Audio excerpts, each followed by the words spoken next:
Azmen hoş şarkılar bizim degende. Zaten kolça, avcıları, çaç başına cümle işte. Bu kız mesela böyle yapayım, Allah'ta işte falan patron olur.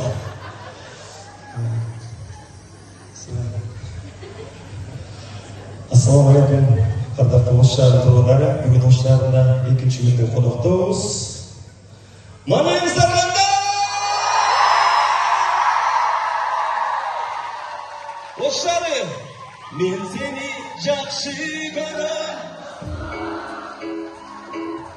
Bu do'stlikni Şunu aytar. o'rtada